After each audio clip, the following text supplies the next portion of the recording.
3 ans après que le héros légendaire ait scellé les portes de l'enfer, le sceau semble s'être défait et la porte s'ouvre à nouveau. 3 mois plus tard, nous rencontrons un agriculteur nommé Taka alors qu'il récolte un radis. Il trouve qu'il a une silhouette incroyable et il commence à lui mettre un bas. Mais il est rattrapé par son amie d'enfance Yuna qui lui demande pourquoi il met un bas dessus et il dit que c'était la forme parfaite d'une cuisse donc il n'a pas pu résister. Yuna le traite de pervers et elle se demande pourquoi ils sont amis, pensant que le héros légendaire a aussi à peu près leur âge et qu'il a déjà sauvé le monde. Taka n'est pas impressionné par lui, affirmant que ses réalisations étaient simplement dues au fait qu'il a été choisi par l'épée sacrée, que son sceau s'est déjà défait et que les démons sont à nouveau en liberté. Taka ne se soucie de rien tant que sa maison et son champ sont en sécurité. Il jure également de protéger Yuna en regardant ses cuisses juteuses et en remontant son bas. Yuna lui donne un coup de pied et elle ne peut pas croire que c'est à cela qu'il pense alors que les démons pourraient les attaquer à tout moment. Mais Taka dit qu'il n'est pas inquiet en révélant son piège qui protégera son champ. Yuna pense que c'est stupide et s'éloigne, mais soudain un démon apparaît et tout le monde s'enfuit. Yuna tombe et le démon s'approche d'elle pour la manger. Taka réfléchit à ce qu'il devrait faire et finit par griller de la viande pour essayer d'attirer le démon. Mais quand le démon sent la viande, il n'aime pas le porc. Yuna n'arrive pas à croire qu'il fait griller de la viande dans cette situation et Taka se prépare à combattre le démon, mais celui-ci est soudainement détruit lorsque le héros légendaire, Xian, apparaît. Yuna le remercie pour son aide et ils se connaissent car Shion l'avait sauvé il y a 3 ans. Yuna est heureuse qu'il se souvienne d'elle et il utilise son riz sur elle et Taka peut voir qu'elle tombe amoureuse. Taka lui rappelle qu'il a également essayé de la sauver mais elle lui dit de se perdre, lui disant de retourner à son barbecue. Taka est dévasté en pensant que Yuna était enfin en train de s'habituer à lui, mais maintenant le héros a ruiné ses efforts. Il y a soudain un grognement qui fait croire aux villageois qu'il y a un autre démon, mais ce n'est en fait que l'estomac de Shion et il sent soudain le barbecue de Taka. Alors il s'y dirige, mais il tombe dans le piège de Taka. Lorsqu'il le surveille, il découvre qu'il est déjà mort. Taka n'arrive pas à croire que le héros légendaire soit mort si facilement, et les villageois paniquent. Ils suggèrent que Taka devrait être jugé, mais Taka leur dit que la mort du héros légendaire dans un piège serait une histoire incroyable, suggérant qu'il serait plus probable que le groupe de villageois qui a signalé la mort du héros en soit responsable.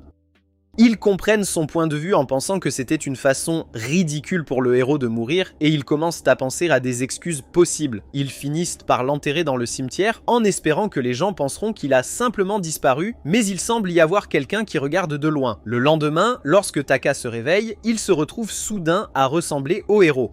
Il pense qu'il rêve, alors il rend visite à Yuna. Elle est choquée de voir que le héros est vivant et Taka se demande ce qui se passe. Il commence à penser que c'est sa chance avec Yuna de lui faire enfiler une tenue particulière et Taka n'arrive pas à croire que cela ait fonctionné.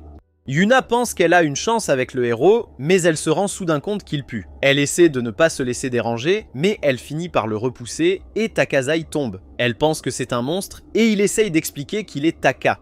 Yuna lui dit de prouver que c'est lui, alors il mentionne son rêve d'enfant de devenir une fille magique, le qualifiant de boiteux, mais cela finit par l'énerver et elle le bat. Elle finit par croire qu'il s'agit de Taka et il se demande comment il est devenu le héros et ils entendent soudain des rires, prétendant que c'est l'œuvre de la nécromancie. Ils suivent la voie et rencontrent le nécromancien nommé Henri qui est coincé dans son piège. Ils se demandent pourquoi elle a fait de lui le héros, mais elle les supplie de la sauver d'abord. Henri se libère et révèle qu'elle était sur l'arbre pour observer sa réaction, mais celui-ci s'est cassé et elle a fini par tomber dans le piège. Taka ne se soucie pas de sa farce et lui dit de le retransformer, mais Henri lui dit qu'il doit maintenant sauver le monde en tant que héros légendaire.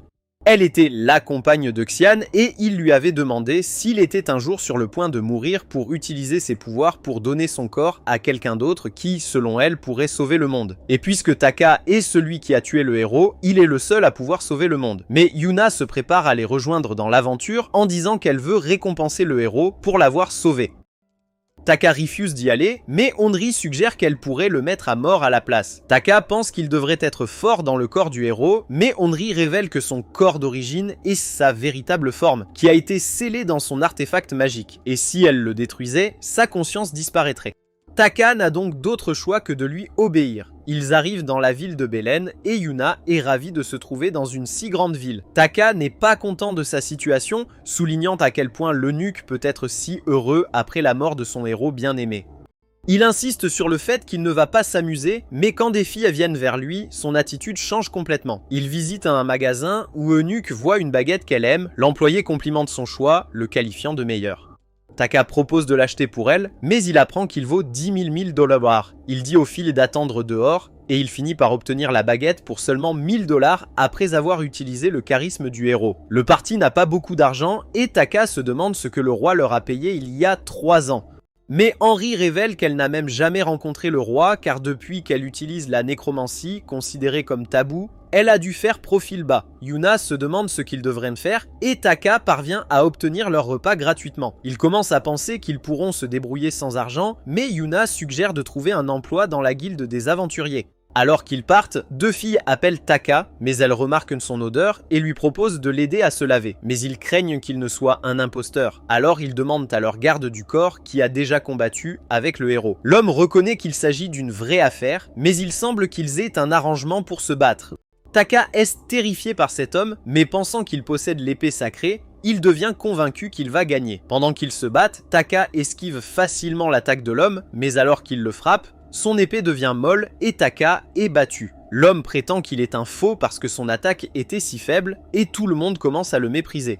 À l'Adventures Guild, Yuna erre là où Taka est allé et Onri suggère une mission de chasse aux démons qui rapporte 300 000 pour chaque démon. Onri est soudain reconnu par un homme nommé Kyle, l'un des anciens compagnons du héros. Yuna le connaît comme le bras droit du héros et il révèle qu'il cherchait Xian, mais Henry lui dit que le héros était mort.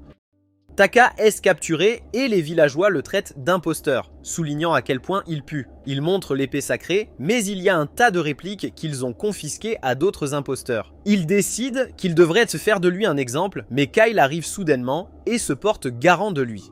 Les gens n'y croient toujours pas, alors Kyle dit qu'il peut le prouver. Il parle de l'épée sacrée, lui disant d'imaginer une lame géante, et une lame géante émerge soudainement. Le garde du corps reconnaît qu'il s'agit d'une véritable affaire, mais l'épée commence soudainement à s'affaisser et il l'interroge à nouveau. Mais Yuna l'interrompt en suggérant qu'il peut prouver qu'il est le héros en tuant le plus de démons au cours de la quête. Les gens aiment l'idée et le chef accepte, tandis que Taka pense que c'est trop dangereux. La nuit, Taka apprend que 20 démons ont été aperçus et il pense qu'il n'a aucune chance. Il confronte Henry à propos de son odeur et des raisons pour lesquelles son épée a des problèmes. Henry suggère que l'épée doit utiliser le mana du héros, mais il doit également utiliser du mana pour entretenir son corps de zombie, donc le mana est incroyablement limité. Taka pense que le corps du héros devrait avoir beaucoup de mana, mais Henry lui dit que le mana vient de son âme.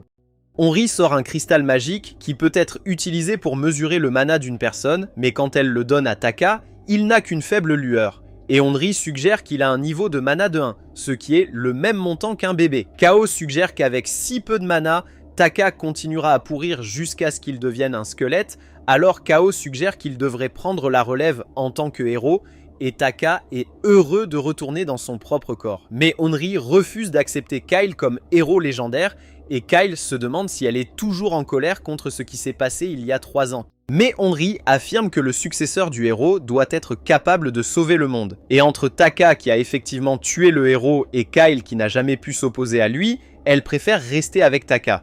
Mais Kyle suggère que s'il tue Taka, cela le rendra digne. Taka pense qu'il ne peut pas mourir puisqu'il est déjà un zombie, mais Kyle dit qu'il pourrait soit détruire son vrai corps, soit détruire sa tête là où son esprit existe. Mais Kyle finit par dire que ce n'était qu'une blague, jouant la comédie dans l'espoir de faire céder Henry, mais elle était tout simplement trop têtue. Kyle suggère qu'il peut prendre la place de Taka pour terminer la quête, et Taka est soulagé d'entendre cela. Cependant, la nuit, Taka pense à la façon dont il a failli mourir, alors il décide qu'il serait préférable de récupérer son vrai corps. Il se faufile dans l'autre pièce en s'approchant d'Henry pour récupérer son corps, mais il est soudainement distrait par Yuna. Il essaye de se concentrer, mais finit par lui enfiler des bas. Il part mais se souvient qu'il était là pour son corps. Cependant, Kyle apparaît soudainement, alors Taka regarde de l'extérieur. Il s'approche d'Henry, attrapant le corps de Taka, et il se rend compte que Kyle essaie vraiment de le tuer. Kyle poignarde le corps, mais il est emporté par un piège et il s'enfuit. Yuna se réveille en se demandant ce qui s'est passé et Onri dit que son sort de protection a été activé. Onri veut s'en prendre au coupable, mais Yuna dit qu'elle a une idée de qui il s'agissait. De retour dans sa chambre, Taka se demande pourquoi Kyle veut le corps du héros, mais il reçoit la visite de Yuna qui révèle les bas qu'il a laissés derrière lui. Taka panique et Yuna le bat alors qu'elle le traite de pervers. Le lendemain, les aventuriers se préparent pour la quête de chasse au diable. Kyle se demande ce qui est arrivé au visage de Taka, alors il explique qu'il avait peur que Yuna attrape un rhume et il l'a juste aidé à mettre des bas, mais quelqu'un a essayé de voler le collier d'Henri après son départ, alors Yuna l'a pris pour le coupable et l'a battu. Kyle demande s'il a vu le vrai coupable, mais Taka prétend qu'il n'a rien vu. Taka pense que puisque Kyle n'a pas pu atteindre le collier, il sera la prochaine cible, mais il pense qu'il sera en sécurité tant qu'il y aura d'autres personnes autour. Et il dit à Henri qu'ils devraient rester ensemble. Ils arrivent au Reaper du diable et un lancier nommé Bellico prend les devants en pensant qu'il devrait se séparer parce qu'il veut dénoncer Taka comme un imposteur. Taka pense que les gens qui partent seuls sont les premiers à mourir, mais Kyle n'est pas d'accord en disant que Bellico aurait tué plus de 100 démons lors de la bataille il y a 3 ans. Taka s'inquiète en entendant cela, mais Bellico est instantanément attrapé par un démon. Taka se demande comment il a été attrapé si facilement et Kyle le reconnaît comme un démon de rang intermédiaire qui a la capacité d'utiliser la magie. Le démon disparaît et réapparaît pour attaquer d'autres aventuriers. Le reste des aventuriers s'enfuit et Taka court également. Mais alors qu'il court, le démon lui transperce soudain le cœur. Le démon disparaît à nouveau, mais Taka voit le démon dans le ciel et prévient ses amis. Le démon jaillit d'un cercle magique pour effectuer des attaques en piqué et Kyle réalise son tour. Le démon pense que cela n'a pas d'importance s'il a réussi son tour, mais Kyle utilise son artefact, invoquant une croix qui coupe le démon en morceaux. Yuna est émerveillée par son sort, et Kyle commence à récolter le cœur du démon, disant qu'ils en ont besoin pour prouver qu'ils ont tué. Mais il s'avère qu'il s'agit d'un cristal magique, et Kyle explique qu'il contient une incantation qui permettra à une personne d'utiliser la même magie que celle utilisée par le démon. Kyle dit qu'il n'en a pas besoin, alors il décide de laisser Yuna l'avoir en cadeau. Taka essaie de s'attribuer le mérite d'avoir découvert le truc du démon, mais Yuna lui rappelle comment il s'est enfui. Les aventuriers arrivent en courant et il y a toute une nuée de démons. Il semble qu'il vise Taka, alors il s'enfuit rapidement. Yuna se demande pourquoi il court dans le repère des démons, mais Taka pense que comme il y avait tant de démons à l'extérieur, le repère doit être vide, mais il s'avère qu'il y a d'autres démons qui attendent à l'intérieur. Taka panique en voyant tous les os de la zone, mais Honri dit qu'ils ont l'avantage. Taka ne la croit pas, mais Honri utilise sa nécromancie pour élever les squelettes et se battre pour eux. Elle les envoie attaquer, mais ils se révèlent très faibles. Honri utilise un autre sort pour les améliorer, et ils commencent à pouvoir combattre les démons. Taka ne veut pas se battre, mais il est soudainement attaqué par de l'acide, ce qui lui fait fondre le bras. Yuna est également touchée, mais cela ne fait que dissoudre ses vêtements, car le démon s'avère être un pervers. Yuna s'enfuit et Taka la poursuit. Alors que Yuna se cache, Taka apparaît derrière elle, mais elle le bat. Il prétend qu'il lui a apporté une tenue de rechange, mais il s'avère que ce n'est qu'un maillot de bain. Ils entendent le démon approcher et Taka se prépare à se battre. Il transforme son épée en fouet et dit avoir trouvé un moyen d'utiliser l'épée même lorsqu'elle est sémolle. À mesure que le démon s'approche, Taka enroule l'épée autour du démon et elle se resserre lorsqu'il arrête de tenir l'épée directement. Il dit à Yuna que c'est leur chance de le vaincre, mais le démon dit qu'il veut juste voir Yuna avec tous ses bas. Taka le voit comme un homme de culture disant qu'ils devraient être alliés, mais Yuna s'énerve en utilisant son cristal magique pour activer son sort, et elle les attaque tous les deux. Yuna célèbre avoir battu un diable, mais elle est assommée alors que Kyle apparaît soudainement. Il dit qu'il est temps pour Taka de mourir, alors Taka attrape son épée, mais Kyle la traverse. Il dit à Taka qu'il n'a aucune chance puisqu'il faisait partie du groupe du héros. Il semble qu'il en veuille de ne pas avoir été choisi comme héros. Mais après avoir rencontré Henri, il a eu l'idée de prendre le corps de Xian. Il a trompé Henri en utilisant sa nécromancie pour contrôler les démons afin d'attaquer Xian, mais il n'a jamais réussi. Kyle pense que c'est enfin sa chance de devenir le héros parfait, mais Taka le traite de fou. Kyle écrit Taka contre le mur en disant qu'il n'en est pas digne, mais Taka dit que même s'il a été ordinaire toute sa vie, il se valorise toujours, disant qu'il est meilleur que Kyle qui cherche désespérément à s'abandonner. Kyle se prépare à l'achever, mais Yuna le repousse soudainement. Kyle se prépare à riposter, mais il est soudainement touché par de l'acide et ses vêtements sont dissous. Kyle est surprise de voir Henri si tôt, mais elle se souvient de l'avertissement de Taka de rester ensemble. Elle dit qu'elle l'épargnera s'il part, mais Kyle dit que c'est lui qui l'a épargné, révélant qu'Henry n'est pas un humain parce que les nécromanciens ont des cristaux magiques pour les cœurs, donc elle n'est en réalité qu'un démon. Les trois s'enfuient et Kyle les poursuit, mais quand ils tournent au coin, Kyle les perd de vue car Taka a transformé l'épée sacrée pour se camoufler en mur. Il demande si Henry est vraiment un diable et elle confirme qu'elle a un cristal pour cœur, mais prétend qu'elle est une descendante de personnes qui ont été enfermées derrière les portes de l'enfer. Il y a 3 ans, les nécromanciens se sont échappés de l'enfer, mais ils ont été persécutés par le peuple. Mais Shion l'a trouvée et a été le seul à la traiter comme une humaine. Elle dit à Taka que s'il ne lui fait pas confiance, il peut la tuer sur le champ. Mais Taka décide de lui faire confiance, disant qu'elle pourrait un jour avoir des cuisses pulpeuses. Yuna se demande ce qu'ils devraient faire, et il semble que Taka ait un plan. Alors que Kyle court, il les voit sur le pont. En s'approchant, il comprend que c'est un piège. Le diable attaque avec son acide, mais Kyle l'élimine facilement. Henry est épuisé et Kyle pense qu'elle ne devrait plus avoir de serviteurs. Taka jette son épée en disant qu'il se rend et veut remettre Henry en échange de sa vie. Kyle pense qu'il a gagné, mais l'épée s'avère être l'une des répliques. Kyle se demande où se trouve la véritable épée et Taka révèle qu'il se tient dessus alors qu'elle devient soudainement molle et Kyle tombe dans l'eau. Ils retournent en ville et tous leurs cristaux magiques sont pris comme preuve pour avoir tué les démons, mais ils reçoivent 3000 $. Cependant, l'argent est récupéré par le propriétaire du magasin qui dit qu'il doit encore 7000 $ pour la baguette, mais Yuna se souvient de la façon dont elle a été fondue par l'acide, elle ne peut donc même pas la rendre. Elle se demande ce qu'ils devraient faire, mais Taka suggère d'aller dans la capitale en pensant qu'ils pourront obtenir de l'argent du roi. Taka se rend compte qu'il n'a pas assez de mana pour régénérer sa chair, donc son état ne cesse de se détériorer et il finit par devenir un squelette. Yuna se prépare à se baigner dans la rivière et Taka agit comme un squelette normal pour la traquer, mais elle le remarque et l'enterre dans le sol. Yuna lui dit qu'il n'est utile à personne dans son état actuel et il pense que s'il entre dans la capitale, il provoquera la panique avant de pouvoir atteindre le roi. Henry lui dit que ce n'est pas grave puisqu'il peut utiliser ses 5 sens et elle note qu'elle sera toujours à ses côtés, mais il mentionne que ce n'est pas le problème. Il se demande s'il peut retourner dans son corps pour qu'elle puisse prendre le relais et utiliser son mana pour soigner le corps du héros, mais elle ne pense pas que ce soit une bonne idée car chaque transfert pourrait endommager l'esprit. Yuna pense qu'ils devraient renoncer à demander des fonds au roi et note qu'ils peuvent gagner de l'argent eux-mêmes, mais il a soudainement une idée et il transforme l'épée sacrée en forme de visage. Rencontre le roi et demande de l'argent, mais le roi rit car il ne pense pas que le héros demanderait vraiment cela. Il note que parmi tous ceux qui ont combattu il y a 3 ans, le héros était le seul à ne pas vouloir de récompense en lui disant qu'il était un vrai champion. Taka se demande comment il peut obtenir de l'argent du roi, mais il commence à transpirer et se rend compte que cela ruine son masque. Le roi pense qu'il est venu épouser sa fille Faram et il explique que ce n'est pas le cas, alors le roi se demande s'il est venu à Abydoul. Il pense qu'il ne peut pas vaincre le roi, alors il change d'avis quant à sa rencontre avec Farum et un homme nommé Isaac lui montre sa chambre. Il se rend compte qu'il est sur le point de rencontrer une princesse mais pense qu'elle doit être laide puisqu'elle est la fille du roi.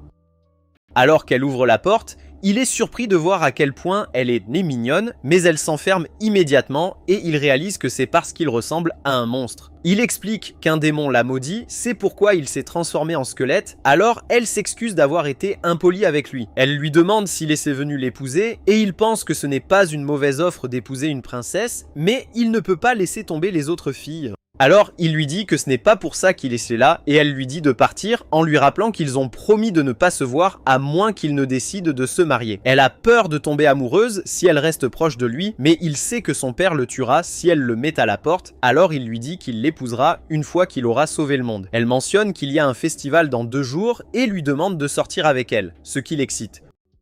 Elle note que tout le monde portera des masques pendant le festival afin qu'ils puissent facilement se fondre dans la masse et elle lui donne un autre masque pour le moment. Yuna et Henry découvrent également le festival, mais Henry se fait renverser alors qu'un groupe de personnes passe et un homme nommé Leland révèle que tout le monde prépare une chasse aux démons pour le festival. Il emmène les filles dans son orphelinat même s'il sait qu'Henry est un nécromancien et qu'elle se demande pourquoi il les aide, alors il explique qu'il ne juge pas les gens pour la façon dont ils sont nés.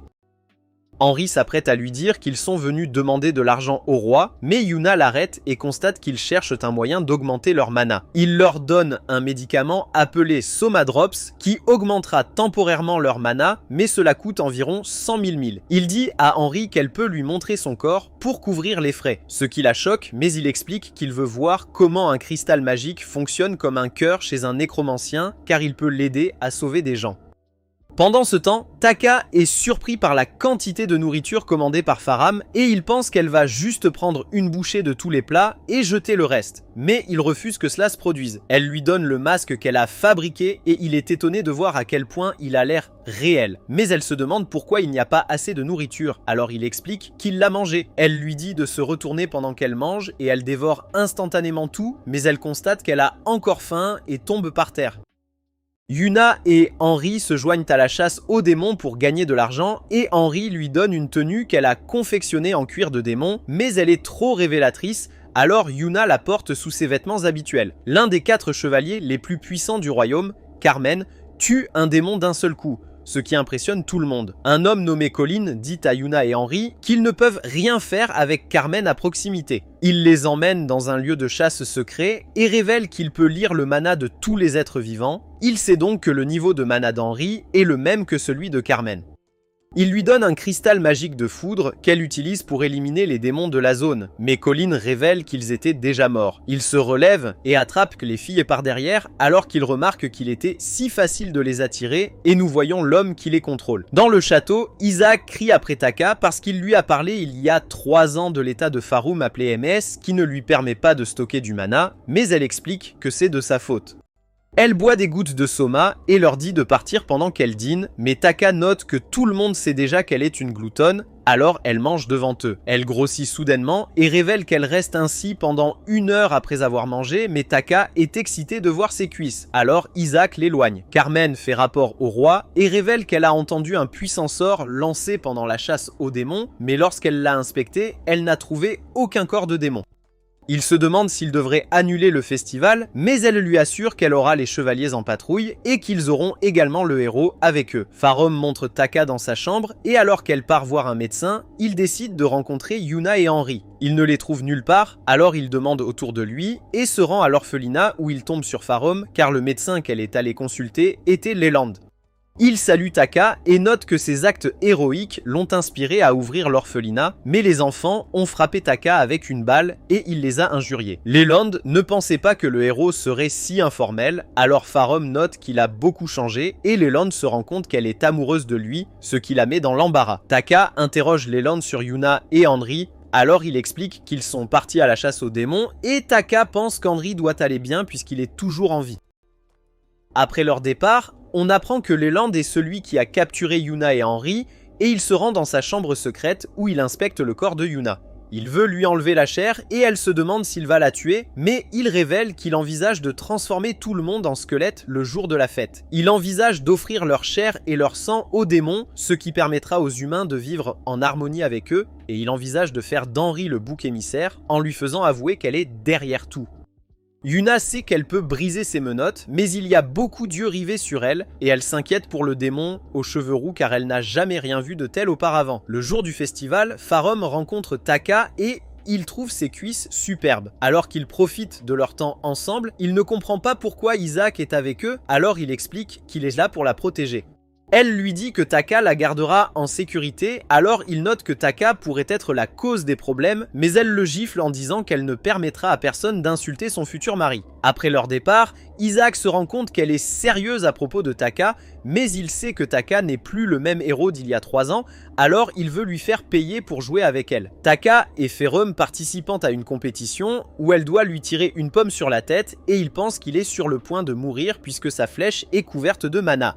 Elle frappe la pomme et il gagne 1 an de pommes, mais elle les mange immédiatement toutes. Il est impressionné par ses talents de tir à l'arc, alors elle explique que cela fait partie de sa formation de princesse et note qu'elle a fait tout ce qu'elle pouvait pour être proche de lui, mais on voit Carmen garder un œil sur eux. Farum l'emmène regarder des feux d'artifice et voyant l'expression de son visage, il pense qu'elle va le laisser mettre des bas sur ses cuisses.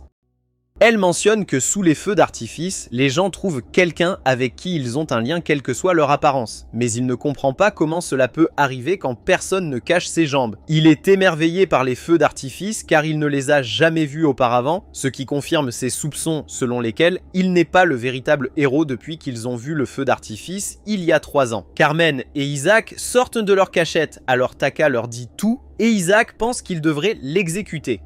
Il leur rappelle qu'ils ont besoin de lui pour sceller les portes de l'enfer, mais Carmen explique qu'elle peut simplement tuer tous les démons, alors il leur demande de lui permettre au moins de s'excuser auprès de Faram. Isaac pense qu'il veut qu'elle l'exécute, mais elle s'enfuit parce qu'elle ne sait pas quoi faire maintenant que le héros est mort et elle tombe sur le land. Un chevalier dit à Carmen que des démons sont entrés dans la capitale et Taka s'enfuit, alors tout le monde essaye de l'arrêter, mais il explique qu'il veut sauver Farem. Leland emmène Farem dans un bidonville où il l'entoure de squelettes, mais Taka arrive pour la sauver. Les squelettes l'envoient voler contre un mur, tandis que Farem se demande pourquoi il essaye de la sauver. Alors il note qu'il ne l'abandonnera pas, mais les squelettes lui coupent la tête. Dans la pièce secrète de Leland, le démon part manger et Colin s'approche de Yuna en lui disant qu'il aime regarder les gens souffrir, mais elle brise ses attaches et l'attaque. Pendant ce temps, alors que Carmen combat les démons, elle se rend compte que quelqu'un utilise la nécromancie et se demande si c'est l'un des alliés de Taka. Alors qu'Isaac cherche Farem, il donne accidentellement un coup de pied à la tête de Taka, ce qui l'envoie voler dans la poitrine de Carmen, mais elle le jette. Il leur dit que Leland a emmené Farem, mais ils refusent de le croire, alors il explique qu'il envisage de la sauver et de devenir un véritable héros. Il prétend être un squelette normal et agit comme s'il avait capturé Carmen et Isaac, ce qui leur permet d'infiltrer la base de Leland. Isaac se sent responsable de la situation car son entraînement intensif a rendu Ferim malade, raison pour laquelle elle est allée demander de l'aide à Leland. Alors Taka lui dit que tout est de sa faute. Il se rend compte qu'Isaac était après lui depuis le début puisqu'il voulait lui reprocher ses propres erreurs, mais Eunice brise soudainement le mur. Elle lui crie dessus pour avoir causé des ennuis à Ferim, mais Isaac lui dit que tout est de sa faute, alors elle devrait plutôt le gronder. Ils obligent Colin à leur montrer où est retenu Henry, mais ils ne veulent pas s'approcher d'elle car elle morve partout, alors ils jouent à pierre, papier, ciseaux pour décider qui va la sauver. Pendant ce temps, Leland montre à Faram le cristal magique au rayon X transmis dans sa famille et note que cela lui a montré que tout le monde est pareil sous sa peau, alors il se demande pourquoi il y a tant de cruauté dans ce monde. Après avoir vu Xian aider les gens, cela lui a laissé une profonde impression, alors il a décidé de créer un monde où tout le monde est égal. Elle lui pose des questions sur les enfants de l'orphelinat parce qu'elle sait qu'il prend soin d'eux, mais il révèle qu'il envisage de les libérer une fois qu'ils auront grandi. Il révèle qu'il l'aime et c'est pourquoi il souhaite que le rituel serve également de cérémonie de mariage, mais elle refuse de l'épouser, alors il décide de la libérer et commence à lui couper des vêtements. Henry dit à Taka que s'il peut distraire Leland pendant un moment, elle peut prendre le contrôle des squelettes, alors il se jette sur lui et le frappe au visage, mais son bras finit par se briser. Yuna envoie Leland voler et il ordonne à ses squelettes de se battre pour lui, mais il se rend compte qu'Henry en a déjà pris le contrôle. Leland s'enfuit alors Carmen dit aux autres de le poursuivre pendant qu'elle s'occupe des démons. Yuna le rattrape et le plaque au sol, mais on apprend qu'ils sont dans un cimetière et il fait l'attaquer les squelettes. Il sait qu'il ne peut pas battre Henry, alors il boit une énorme quantité de gouttes de soma et il sait que son corps ne peut pas le supporter, mais il s'en fiche. Il lance un sort pour renforcer ses squelettes et tout le monde charge, mais leurs attaques n'ont aucun effet. Un de ces squelettes se précipite vers Farum, alors Isaac se sacrifie pour la sauver et explique que c'est sa façon de se rattraper puisqu'il l'a fait souffrir si longtemps. Taka fait un mur avec son épée sacrée et tout le monde s'enfuit, mais Leland enlève le mur. Il voit une traînée de sang, mais nous apprenons que Taka l'a fait avec ses raisins arc-en-ciel et si Leland continue de suivre la piste, il continuera à tourner en rond. Farum est impressionné par son plan et Henry note que son esprit stratégique surpasse même celui de Shion, mais Yuna mentionne qu'il n'est qu'un agriculteur dégénéré. Il révèle qu'avant l'ouverture des portes de l'enfer, les royaumes de Farum et d'Airat étaient en guerre, alors son père l'a traîné, lui et sa mère, pour piller une ville incendiée. Mais les combats ont été pires qu'il ne le pensait et ont entraîné la mort de sa mère tandis que son père a disparu. Il a continué à courir et à se cacher pendant 1 an jusqu'à ce qu'il atteigne son domicile et il pense que cette expérience porte enfin ses fruits, mais Henry et Farum se sentent mal pour lui. Ils se demandent quoi faire ensuite, alors Isaac note qu'ils peuvent augmenter le mana de Taka avec les fluides corporels de Farum puisque le cerveau d'un patient MES envoie de faux signaux qui amènent le corps à expulser le mana à travers ces fluides.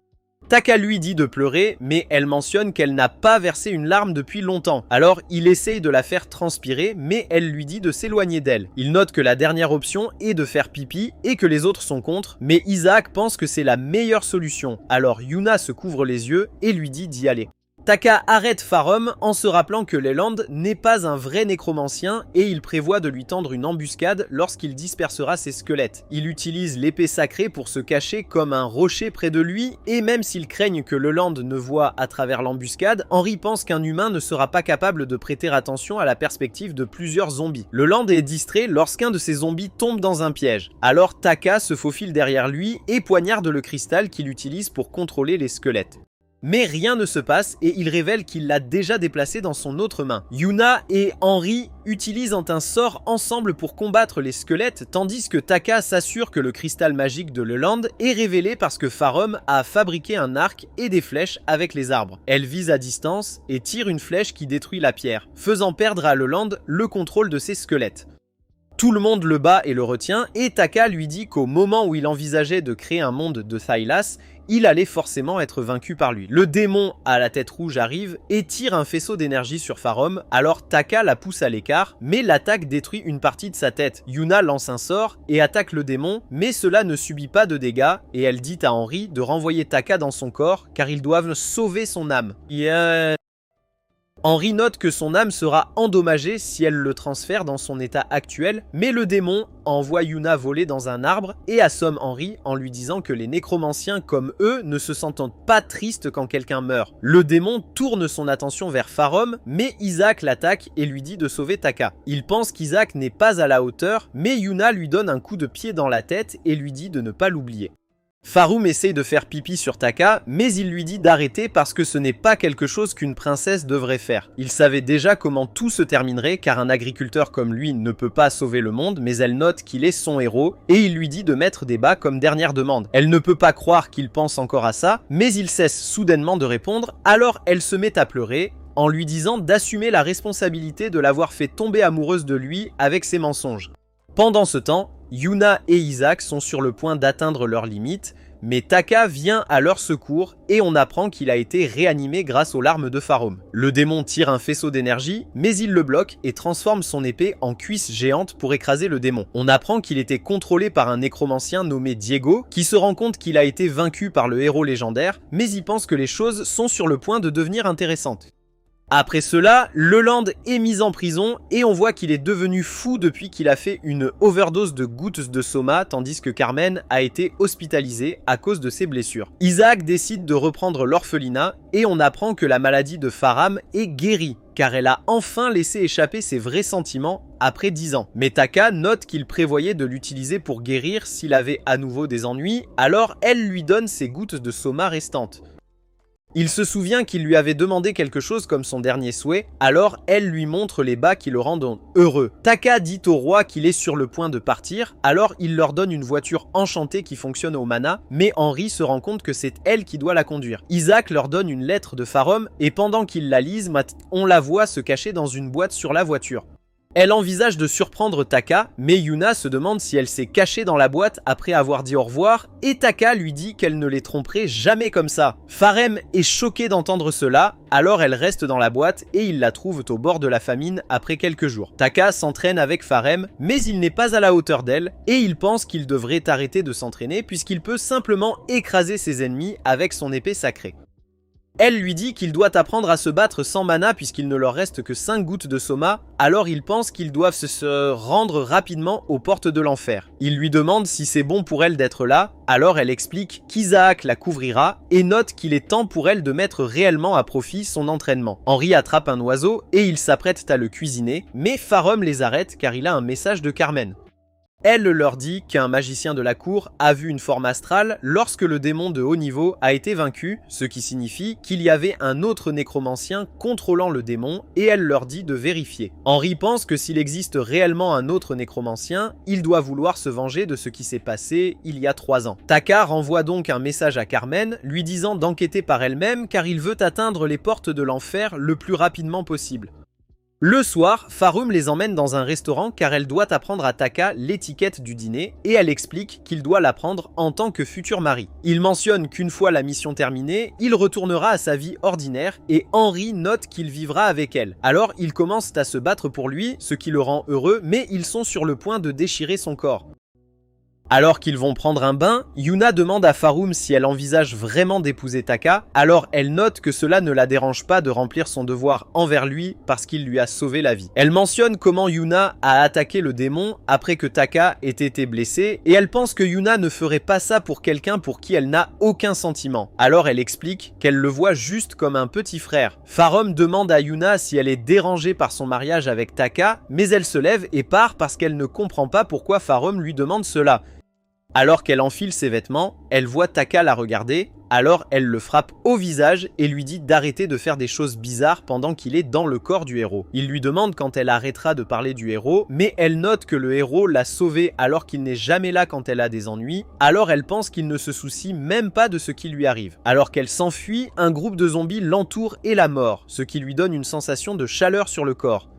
Taka la rattrape et lui demande si elle va bien, mais quand elle mentionne qu'elle a chaud, il se demande si elle vient à lui. Il construit un mur pour arrêter les zombies, mais elle lui dit de le retirer et le jette parce qu'elle se transforme en l'un d'entre eux. Elle lui dit qu'elle ne l'aime plus, alors il devrait simplement s'enfuir, mais il refuse de la laisser derrière lui. Les zombies le submergent, mais Bellico arrive soudainement et accepte de le sauver s'il admet qu'il n'est pas le véritable héros. Il admet qu'il est un faux et dit à Bellico de l'aider pour qu'il époustoufle tout le monde, mais il finit par se fouler les genoux. Henry transforme son cristal en épée pour combattre les zombies, mais elle glisse et tombe, alors Ferem ramasse le cristal et les élimine. Taka arrive sur les lieux et explique qu'ils se transformeront en zombies s'ils sont mordus, mais il ne dit pas aux autres que les zombies ont attrapé Yuna car il ne sait pas ce qu'ils pourraient lui faire. Il prévoit d'y rester jusqu'à ce que le problème soit résolu et Bellico lui dit de se rendre chez le maire Burns où ils retrouveront les autres survivants. Burns dit à tout le monde que personne ne peut franchir le mur, mais Taka et les autres entrent et il remarque que Colin est là aussi, mais Taka ne se souvient pas de lui. Colin se rend compte que Yuna a été mordue, alors il convainc tout le monde de l'éliminer, mais Taka le frappe et menace de tuer quiconque mettrait le doigt sur elle. Farum lui dit de se calmer, tandis qu'Henry lui demande pourquoi il ne leur a pas parlé de Yuna, car il ne l'abandonnerait jamais. Yuna attaque soudainement Taka, alors Henry utilise la nécromancie pour l'arrêter, mais il se demande pourquoi le sort a fonctionné sur elle. Il se demande si elle est morte, alors Henry leur donne un cristal magique qui leur montre le sort qui supprime l'âme de Yuna. Cela la fait agir comme un monstre et elle explique que la raison pour laquelle la nécromancie a fonctionné sur elle est que le sort la met dans un état semblable à celui d'un cadavre. Taka se prépare à chercher le lanceur de sorts car il sait qu'il peut sauver Yuna s'il détruit le cristal, mais ils lui disent d'attendre jusqu'au matin car il est trop dangereux de sortir la nuit. Henry mentionne qu'elle ne peut pas utiliser la nécromancie à distance pendant son sommeil, elle envisage donc d'utiliser la possession qui lui permettra de s'emparer du corps de Yuna. Taka propose de posséder le corps de Yuna à la place parce que Henry ne peut pas utiliser la nécromancie tant qu'elle est dans un autre corps et Ferum pense que c'est elle qui devrait le faire. Mais il lui dit qu'elle ne connaît pas assez bien Yuna pour agir comme elle, alors il leur assure qu'il est le meilleur choix. Lorsqu'il entre dans le corps de Yuna, il commence immédiatement à toucher ses cuisses, alors Ferum lui crie dessus, mais il explique qu'il cherche juste des marques de morsure. Il leur dit qu'il va prendre un bain, alors ils lui mettent un bandeau sur les yeux et lui frottent le corps, mais il ne peut pas supporter la sensation du corps d'une femme. Alors qu'il se couche, Taka pense pouvoir enfin profiter des cuisses de Yuna, mais les autres décident de rester avec lui. Ferum s'endort, alors il vérifie ses cuisses, mais elle l'attrape et l'attache. Un démon traverse le mur et un zombie mord Colin.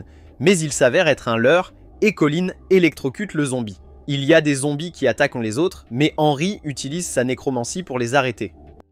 Colin voit que Burns est sur le point d'être attaqué par le démon et son ami Negan pense qu'il devrait aider Burns, mais Colin note que c'est le travail du héros. Taka et les autres sont trop loin pour l'aider, alors Farem met un cristal magique dans un arc enchanté et tire une flèche de glace dans la tête du démon. Burns les emmène dans une pièce en acier remplie d'armes et il tire avec un canon pour leur montrer qu'ils peuvent attaquer dans toutes les directions, mais Taka lui dit qu'il vient de révéler leur emplacement. Il s'en fiche car personne ne peut entrer, mais Taka lui rappelle que tout le monde est en danger, ce qui le fait tomber à genoux. Il se sent coupable parce qu'il n'a rien fait lorsqu'il a appris l'existence des infections. Pharem lui assure qu'elles sauveront tout le monde, mais il se rend compte qu'elle est la princesse. Il mentionne qu'ils se sont rencontrés une fois quand il était jeune pour qu'il ne puisse jamais oublier son grain de beauté, mais elle en dessine un autre sur son visage pour le convaincre qu'il se trompe. Henry note qu'un démon de haut rang pourrait être derrière le sort, alors Taka prend le cristal à rayon X que le Land possédait et l'utilise avec le cristal Manassim, ce qui lui permet de voir qu'il y a 3 démons dans la zone. Il note qu'ils sont 7 personnes et pense qu'ils devraient travailler ensemble pour tendre une embuscade, mais Colin refuse de les aider. Taka se souvient enfin de lui, mais il note que ce qui s'est passé dans la capitale n'est pas de leur faute, puisqu'ils n'ont fait que suivre les ordres de Leland et Farum propose de pardonner leurs crimes s'ils ont aidé à sauver la ville. Ils acceptent de son offre, mais les démons font soudainement irruption dans la pièce et Taka dit à Burns que c'est de sa faute s'il a tiré avec le canon. Les démons poignardent le corps de Taka, mais il guérit immédiatement, alors il se demande pourquoi leur attaque n'a pas fonctionné. Negan écrase l'un des démons, mais cela le fait exploser et l'envoie voler contre un mur. Il attaque Ferum avec son explosion, mais elle utilise sa technique de déshabillage pour s'enfuir et Taka est heureux de la voir ainsi. Ils sortent de la pièce en courant et l'un des démons touche Colin, mais il s'avère être un clone et le démon est électrocuté. Alors que le démon se relève, Bellicose intervient pour s'en occuper, mais le démon de haut rang le poignarde soudainement par derrière, lui redonnant son énergie. Cela l'envoie voler dans la rivière et ils se rendent compte que le démon de haut rang utilise le sort qui affecte les habitants de la ville. Taka dit à Henry d'écraser le démon avec l'épée sacrée, mais elle ne peut pas la transformer, alors il la prend et l'étend pour tuer instantanément le démon. Mais Farum se demande comment il peut l'utiliser puisqu'il est actuellement dans le corps de Yuna. Farum pense qu'il a été choisi comme véritable héros légendaire, ce qui signifie qu'elle peut remplir son devoir en l'épousant, mais il n'a pas l'intention de s'installer avant de pouvoir profiter de tous les Thaïlandais du monde. Colin frappe l'autre démon avec une attaque éclair et il travaille avec Negan pour le vaincre, mais il se fait mordre par un zombie. Taka ferme la porte et tout le monde voit le démon de haut rang s'enfuir. Taka attaque avec son épée sacrée, mais il rate et Colin ne veut pas se transformer en zombie, alors il la poursuit. Il est sur le point de le rattraper, mais Diego le poignarde soudainement au ventre pendant que Burns monte à cheval et s'enfuit. Henry se rend compte que c'est Diego qui contrôlait le démon qu'ils ont combattu dans la capitale, et il sait que Taka n'est pas le véritable héros puisqu'il n'est qu'au niveau de mana 4. Il essaye d'agir comme si le niveau de mana n'avait pas d'importance pour lui, mais Henry révèle qu'il utilise des potions pour augmenter son niveau de mana, ce qui fait rire Diego. Il révèle qu'ils envisagent d'éliminer tous les humains pour se venger de ce qui s'est passé il y a 3 ans, et il mentionne qu'il existe également d'autres nécromanciens survivants. Il demande à Henry de les rejoindre, mais elle refuse son offre car elle a promis à Xion qu'il sauverait le monde. Taka dit à Diego d'oublier la vengeance et d'en parler avec le roi, et il promet d'utiliser sa position de héros pour l'aider. Mais il rit de la suggestion de Taka, car le massacre survenu il y a 3 ans n'aurait pas eu lieu si les humains les avaient écoutés. Il révèle qu'ils se sont alliés aux démons, alors Henry lui rappelle leur séjour en enfer, mais il note que les humains sont leurs véritables ennemis.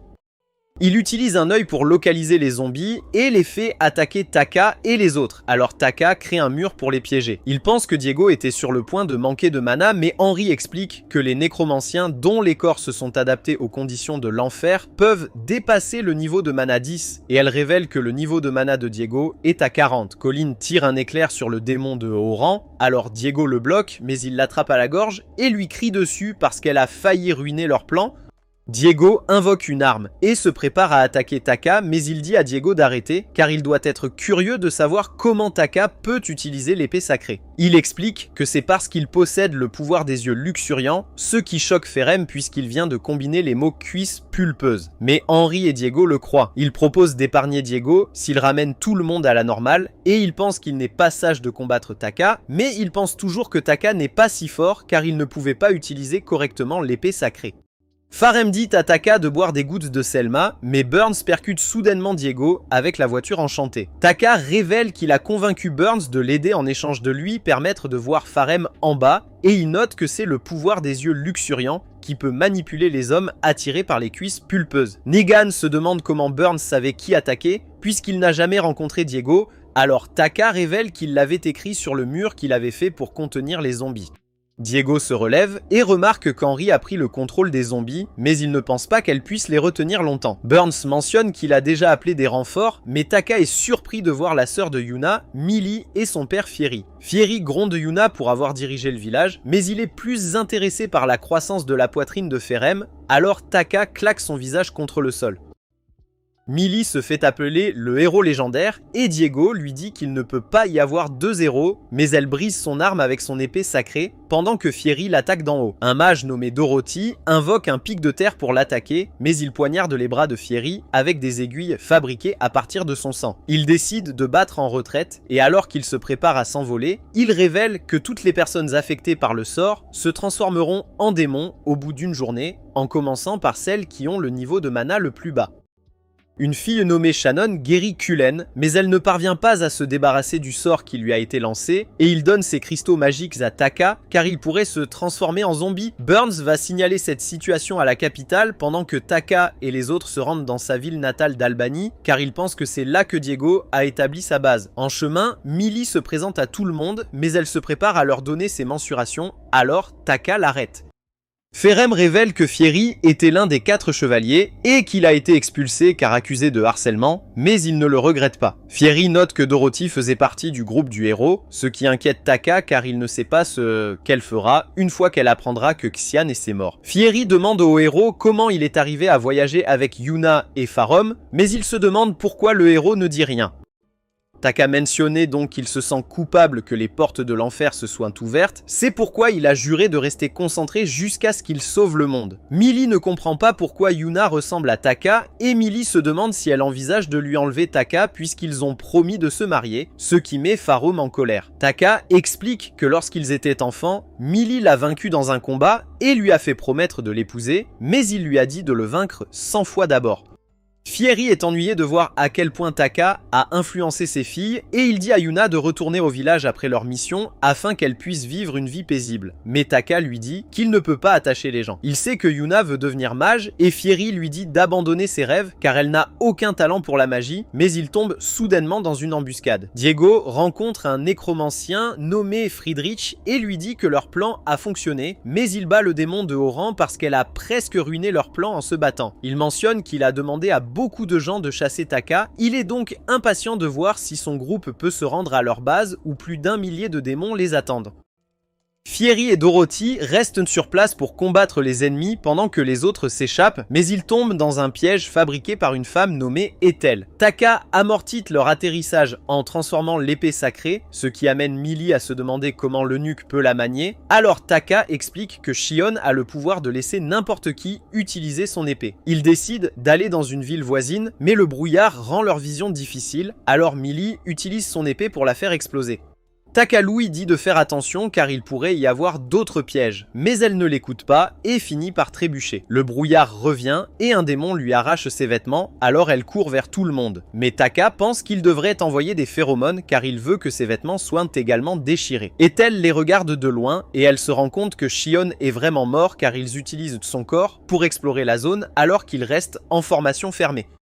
Un démon poignarde soudainement Ferrum, et avant que Taka ne puisse faire quoi que ce soit, il se rend compte que tout le monde a été éliminé, alors il se cache en transformant l'épée sacrée en voile. Ethel s'approche de lui, et il lui donne l'épée alors qu'il la supplie d'épargner sa vie, mais elle n'a pas l'intention de le faire. Il donne le signal à Henry qui fait attaquer l'un des démons sur les autres, et tout le monde se relève. Il révèle que Henry a pris le contrôle du démon que Ferem a vaincu lorsqu'il l'a attaqué et qu'ils ont agi comme s'ils les avaient tous tués. Taka savait déjà où se trouvait Ethel grâce aux cristaux magiques, alors ils lui ont fait croire qu'elle en avait un pour l'attirer. Il note qu'il pourrait épargner Ethel si elle mettait des bas, mais il la voit alors que le brouillard se dissipe et il s'incline soudainement devant elle. Il révèle qu'elle est son maître, mais elle note qu'elle n'a pas d'élève. Alors Millie se rend compte que Taka est dans le corps de Yuna. Il révèle qu'il y a 3 ans et demi, il est tombé dans l'un des pièges d'Ethel alors qu'il essayait de rentrer chez lui, mais elle l'a réveillé et lui a expliqué qu'elle n'avait pas installé son piège pour attraper les enfants. Elle l'a emmené dehors et lui a offert un dîner et il lui a demandé de le raccompagner chez lui, mais elle a refusé de le faire alors il lui a demandé de l'accueillir comme élève à la place. Elle lui a dit qu'elle était une fugitive, mais il a quand même continué à la suivre, alors elle a décidé de l'aider. Taka lui demande pourquoi elle aide l'ennemi, alors elle explique que sa façon de penser a changé après avoir vu les portes de l'enfer, et elle lui dit, ainsi qu'à Henry, d'y aller aussi. Elle décide de repartir avec l'épée sacrée, et il lui demande de les accompagner jusqu'aux portes de l'enfer, mais elle lui rappelle qu'elle est leur ennemie, donc elle ne les aidera jamais. Il lui dit qu'il y a une épingle dans la poignée de l'épée qui canalise un sort de foudre et note qu'ils la choqueront si elle ne la laisse pas tomber. Alors elle s'avoue vaincue et leur parle d'un atelier où ils peuvent réparer leur voiture. On voit Diego les regarder et Friedrich se demande pourquoi il ne lui a pas parlé d'Henry, alors il explique qu'il pensait que cela mènerait à des retrouvailles plus touchantes.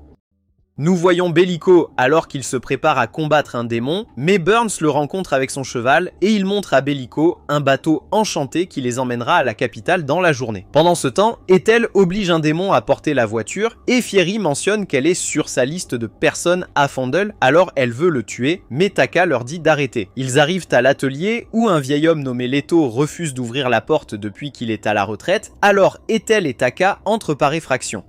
Il attrape soudainement la poitrine de Taka parce qu'il pense qu'il est Shion et Ethel révèle qu'il est le grand-père de Shion. Tout en leur versant du thé sur la tête, il s'excuse car il a une mauvaise vision et leur dit qu'il lui faudra 2 jours pour réparer la voiture. Farum lit rapidement un livre sur l'artisanat, alors Leto lui donne un autre livre à lire et Taka est surpris de voir à quel point elle est incroyable.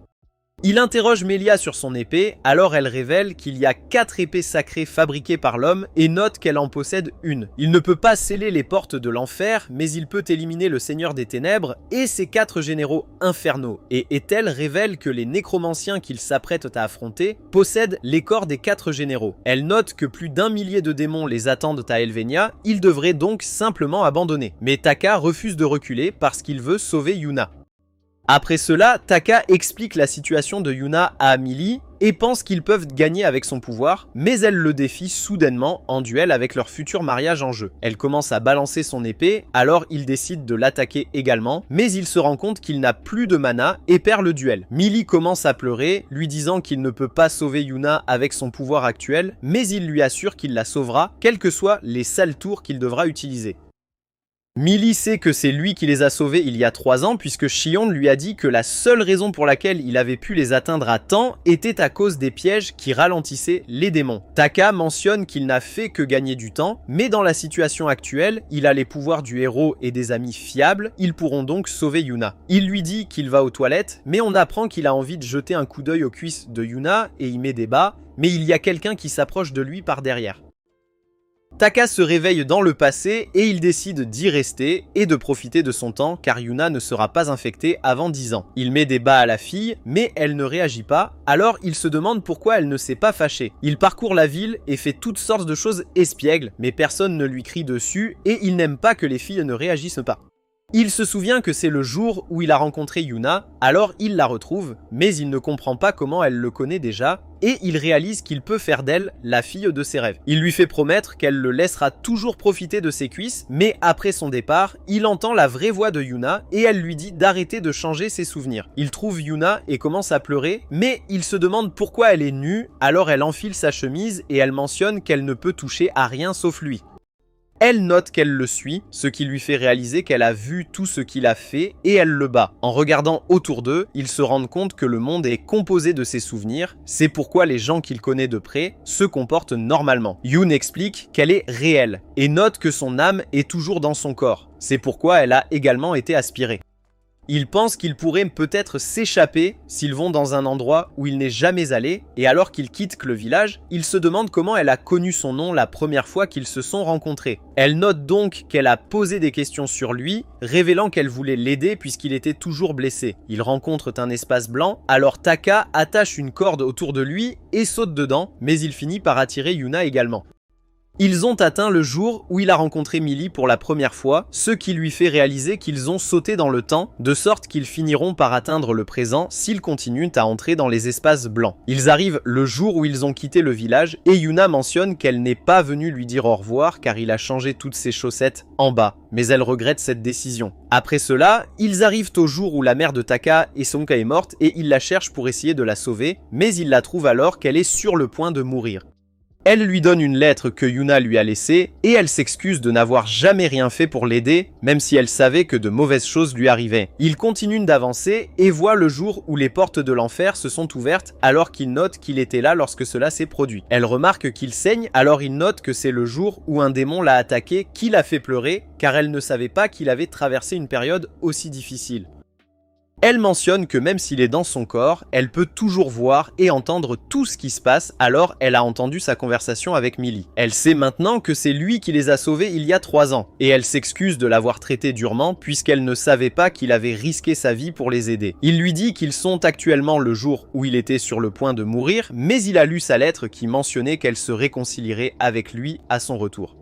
Cela l'a fait pleurer et lui a donné la motivation de continuer à avancer, alors il lui dit que c'est elle qui l'a sauvé. Ils sont interrompus par le démon qui a ensorcelé Taka et alors qu'ils tentent de s'enfuir, il leur dit qu'ils ne peuvent pas s'échapper à moins de le vaincre. Ils le conduisent au jour où Taka a rencontré Shion et il demande à Shion de vaincre le démon, mais il refuse de l'aider. Yuna se rend alors compte que le démon change les souvenirs de Taka. Le démon bat Shion en le jetant dans le piège de Taka, alors Taka le conduit vers toutes les personnes puissantes qu'il a rencontrées. Mais le démon les vainc tous facilement puisque ce ne sont que des souvenirs. Ils reviennent au moment où Taka a vaincu le démon de haut rang dans la capitale et il pense qu'il peut vaincre le démon puisqu'il est maintenant à son meilleur niveau. Le démon révèle que si quelqu'un l'attaque dans le monde réel ou si Taka se réveille, le sort sera rompu. Mais cela n'arrivera pas puisque ses compagnons combattent les amis de Taka et il pense que Taka n'est pas assez fort pour le vaincre. Taka l'attaque, mais il ne peut pas porter de coup car le démon peut lire dans ses pensées. Il essaye de se battre sans réfléchir, mais il s'arrête de bouger, alors le démon le repousse. Il est déçu que Xian ait été vaincu par une personne avec une vie aussi ennuyeuse. Mais Taka note qu'il choisirait la même vie s'il avait une autre chance, car une vie sans Yuna et ses amis ne vaut pas la peine d'être vécue. Le démon le poignarde au ventre et se prépare à l'achever, mais Yuna le pousse à l'écart. Le démon ne comprend pas ce qui s'est passé car il ne peut pas la voir et elle utilise le corps de Taka pour attaquer le démon qui essaye de lire dans ses pensées, mais il ne pense qu'aux cuisses. Le démon se prépare à s'échapper, mais Taka l'écrase au sol, ce qui brise le sort. Yuna pense que c'est peut-être la dernière fois qu'il se voit, alors il promet de la sauver. Mais à son réveil, il peut toujours voir sa forme spirituelle et Farum et les autres lui disent que la voiture a été réparée. Pendant ce temps, Carmen est ennuyée lorsqu'elle reçoit le message que Taka lui a envoyé, mais un magicien de la cour nommé Rossol mentionne qu'il a envoyé ses hommes pour s'occuper de Diego.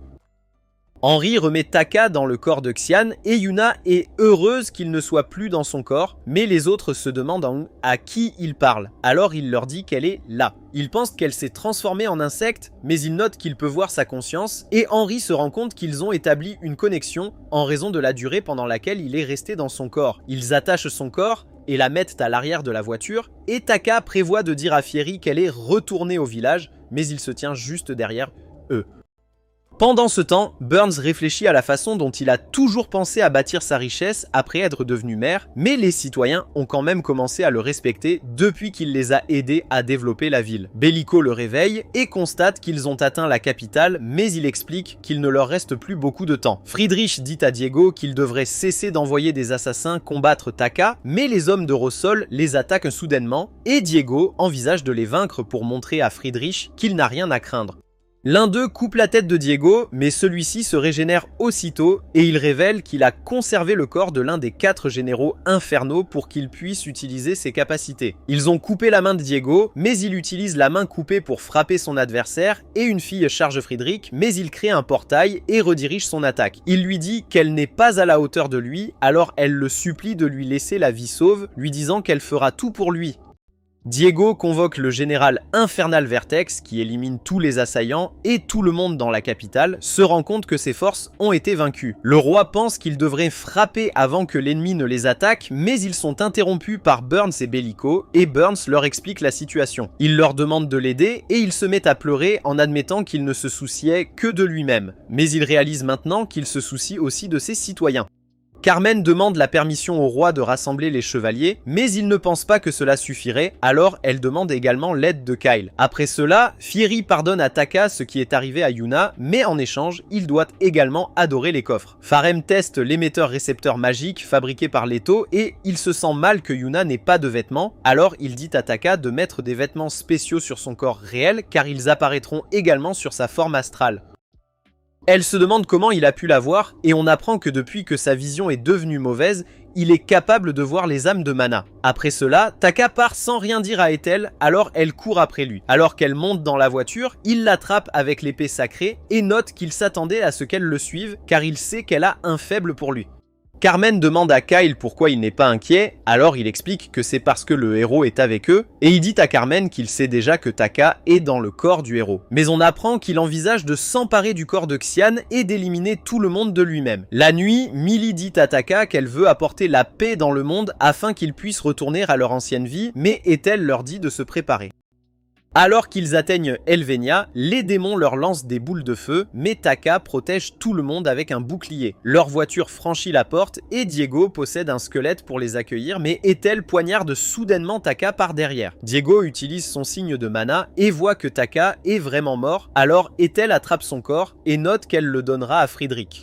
On voit que Taka est revenu dans son corps d'origine et on apprend que tout se passe selon leur plan, car au moment où Ethel l'a éliminé, Henry a annulé la nécromancie de possession. Henry décide d'aider Taka à infiltrer Elvania et elle révèle qu'elle a laissé un double derrière elle, mais note que personne ne s'en souciera si les nécromanciens se rendent compte qu'elle a disparu puisqu'ils la considèrent comme un échec. Alors qu'ils avancent, Taka perd soudainement l'équilibre et tombe au sol et son nez commence à saigner, mais il est toujours concentré sur le sauvetage de Yuna. Ils sont sur le point d'être trouvés par deux démons et ils fabriquent un énorme radis pour cacher tout le monde, mais les démons trouvent cela suspect, alors ils les éliminent. Taka se transfère dans l'un de leurs corps, tandis qu'Henry contrôle l'autre et donne l'impression qu'elle a été capturée. Ils remarquent un groupe d'humains sur le point d'être attaqués par des démons, alors Henry dit aux autres démons de combattre le groupe du héros dans la ville, mais ils refusent d'écouter un démon de Baran. Taka agit comme s'il était un démon de haut rang et révèle qu'il a trouvé un moyen d'augmenter le divertissement qu'ils reçoivent des humains. Il fait déshabiller les filles et leur mettre des bas, ce qui rend les démons heureux, mais Yuna n'arrive pas à croire ce qu'il vient de faire. Les démons mentionnent que leur reine Adèle leur dit toujours de ne pas blesser les humains inutilement, mais depuis l'arrivée de Diego, il leur fait torturer les humains. Ils pensent que Taka pourrait peut-être la sauver puisqu'il vient de les guérir de leur soif de sang, mais il se rend compte que c'est elle qui a utilisé le sort pour transformer les gens en démons. Les autres démons l'emmènent vers elle et il envisage d'utiliser un sort pour l'endormir en lui touchant la tête, mais il sait que cela ne fonctionnera que si elle baisse sa garde. Les démons lui disent qu'il a guéri les autres de leur folie afin qu'ils puissent peut-être les aider avec Diego, mais elle craint que cela n'entraîne l'élimination de nombreux démons. Il propose d'aider à convaincre Diego et note qu'il devrait se toucher le front car c'est une coutume humaine pour célébrer les amitiés. Il lui touche la tête et l'endort, et il dit aux autres démons que leurs idéaux ne se réaliseront jamais puisqu'il est en fait un humain. Il s'apprête à éliminer Adèle, mais un portail bloque son attaque, alors Henry le transfère dans son corps. Friedrich sort d'un portail, mais elle est heureuse de le voir et on apprend qu'il est son frère. Les démons réalisent que le groupe de Taka a infiltré Alvania et sont sur le point de les rechercher, mais l'un des démons attaque Millie et dissout ses vêtements. Les démons restent pour profiter de la scène et Farem se rend compte qu'ils sont pervers, alors elle se déshabille aussi pour les distraire.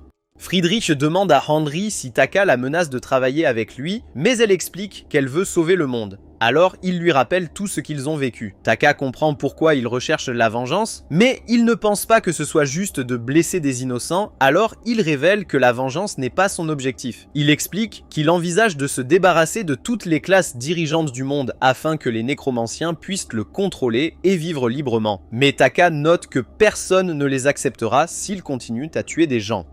Friedrich mentionne qu'ils sont tellement habitués à la mort qu'ils ne peuvent sympathiser avec personne et il dit à Henry qu'elle devrait se libérer de toute obligation envers le héros mort, mais elle note qu'elle est toujours reconnaissante envers Xian. Il lui dit qu'elle travaille avec l'homme qui a tué Xian, mais elle explique que c'était un accident et note que Taka est une bonne personne. Elle dit à Friedrich qu'elle ne le rejoindra jamais parce qu'elle se soucie davantage de sauver les gens, mais ils sont soudainement interrompus par Diego qui lui dit de l'éliminer.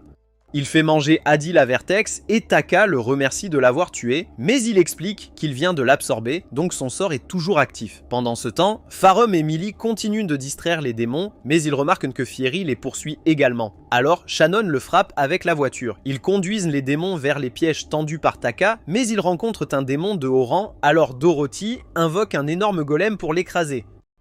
Taka dit à Diego qu'ils ne peuvent pas avoir de véritable duel parce que Friedrich a volé son épée sacrée et Friedrich pense qu'il essaye de les tromper. Mais il explique que si tel était le cas, il aurait déjà utilisé l'épingle de l'épée pour frapper Friedrich d'un coup de foudre. Il note que la seule façon pour lui d'être satisfait est de battre Diego en duel. Alors Diego dit à Friedrich de donner son épée à Taka pendant qu'il possède le corps de Vertex.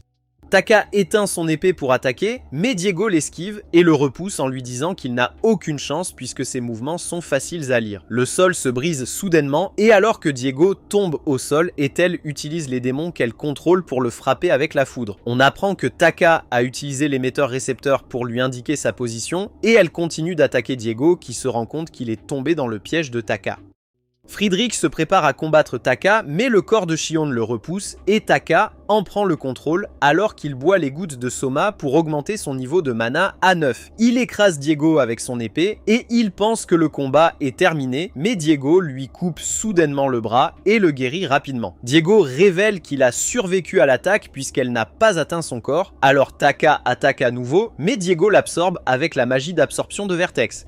Il révèle qu'il n'a pas absorbé les attaques éclairs parce qu'il voulait voir leur plan et Taka ne sait pas comment le vaincre. Il décide de se retirer en disant à Ethel qu'ils doivent élaborer un nouveau plan, mais elle se rend compte qu'elle doit combattre Friedrich. Taka demande à Henry si elle sait comment Xion a vaincu Vertex, alors elle explique que non, mais elle pense que Dorothy doit connaître la réponse. Il essaie de la contacter et se rend compte qu'elle dort, mais Yuna révèle qu'elle était là lorsque Xian a combattu Vertex, mentionnant qu'il a divisé son épée en vrilles pour empêcher Vertex de lire la direction et le moment de ses attaques, mais Diego les rattrape. Ferrum le frappe avec une flèche explosive et Taka fait voyager son épée à travers le sol, alors Diego fabrique un bouclier pour absorber l'attaque, mais Taka le frappe là où il n'a pas de bouclier. Il se demande comment Taka a su où le frapper et nous voyons Yuna derrière lui alors qu'elle indique à Taka quels endroits attaquer. Diego coupe à nouveau le bras de Taka et révèle que même si Vertex ne peut pas guérir des attaques de l'épée sacrée, son sort de régénération fonctionne toujours. Taka se rend compte qu'il doit détruire la tête de Diego pour le vaincre. Alors il prévoit de faire en sorte que Diego utilise son mana et le vaincre lorsqu'il ne pourra plus protéger sa tête. Ethel et Friedrich commencent également à se battre et elle lui dit d'abandonner Diego, mais il refuse de perdre davantage de ses frères.